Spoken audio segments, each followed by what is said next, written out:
Congressman John Riley never forgot where he came from.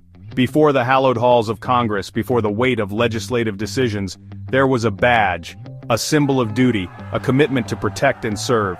He spent years on the beat, a familiar face in his community, a guardian against the encroaching shadows. It was a time of sweat, of camaraderie, of facing down danger with a steady hand and a resolute heart. The streets taught him lessons no textbook ever could, lessons etched in late-night calls, in the faces of victims, in the quiet courage of his fellow officers. These experiences forged in him an unshakable respect for the law and those who upheld it. The men and women who donned the uniform each day, putting their lives on the line, were not just colleagues to him, they were family. Bound by a shared oath, a silent understanding, they were a brotherhood forged in the crucible of... Mr. Speaker, I find myself pretty upset today. My colleagues on the other side of the aisle are trying to deceive the American people. Democrats are only bringing up these bills today because 46 days from a midterm election, they want the American people to suddenly and miraculously believe that they care about the crime crisis plaguing our nation. 219 Democrats voted to defund the police and take away resources from law enforcement, including qualified immunity. 219 Democrats voted for legislation that effectively destroyed the profession that I love so much.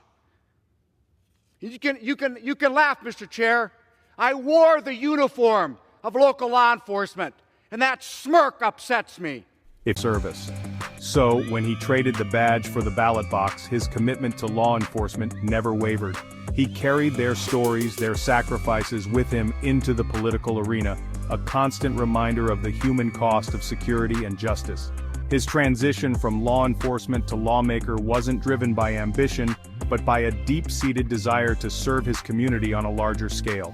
He saw an opportunity to be a voice for those who often felt unheard, to bridge the gap between the people and the policies that shape their lives. The skills he honed on the streets, quick thinking, decisive action, and unwavering dedication to fairness, translated seamlessly to the world of politics. He brought with him a pragmatic approach, a deep understanding of the challenges faced by law enforcement, and an unwavering commitment to ensuring their sacrifices were never taken for granted. The events of January 6, 2021, shook Congressman Riley to his core. Images of the Capitol under siege, of officers overrun and assaulted, filled him with a profound sense of anger and betrayal. These were the very people he swore to protect, the thin blue line standing between order and chaos, and they had been brutally attacked while simply doing their duty. The violence that unfolded that day wasn't just an assault on a building, it was a direct attack on the very foundations of democracy.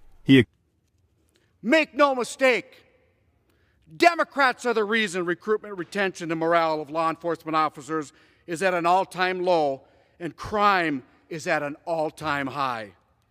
The timing of these bills is an insult to the law enforcement community and the American people. To my Democrat colleagues, where were you when the protesters came to my state of Minnesota and set up GoFundMe pages to raise money and bail out violent criminals who assaulted and beat innocent people?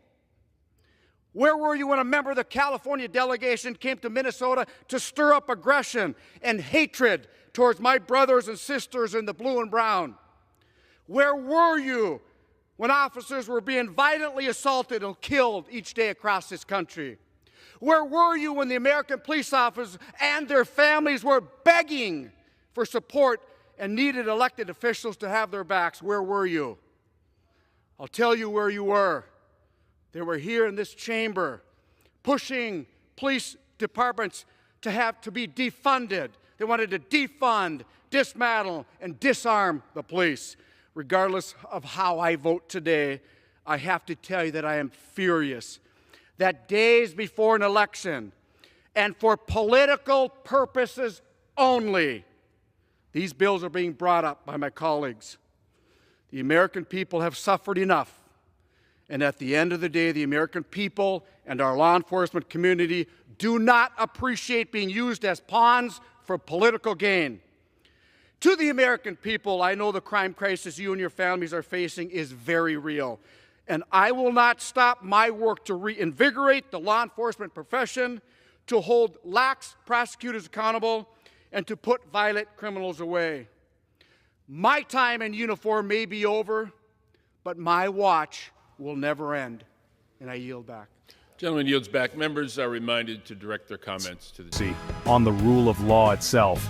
For Congressman Riley, the trauma of that day was deeply personal.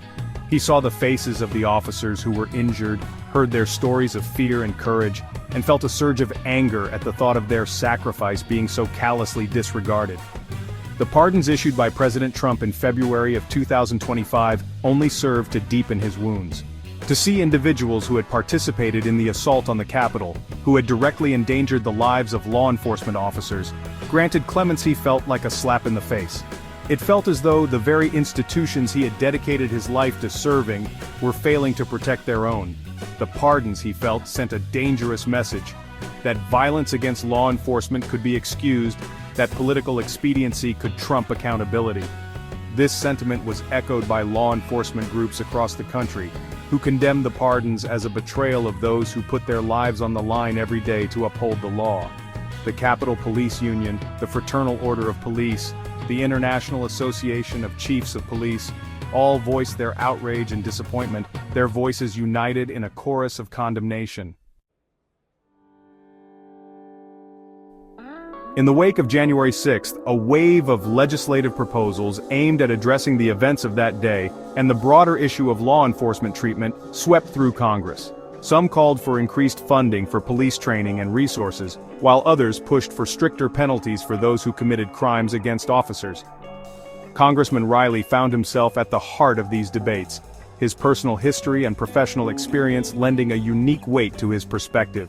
He grappled with the complexities of the issues, torn between his unwavering support for law enforcement and his commitment to ensuring justice for all. The political divide, already deep, seemed to widen in the aftermath of the pardons. Republicans, while some expressing reservations, largely defended President Trump's actions, arguing that the pardons were an act of compassion and a step towards national healing.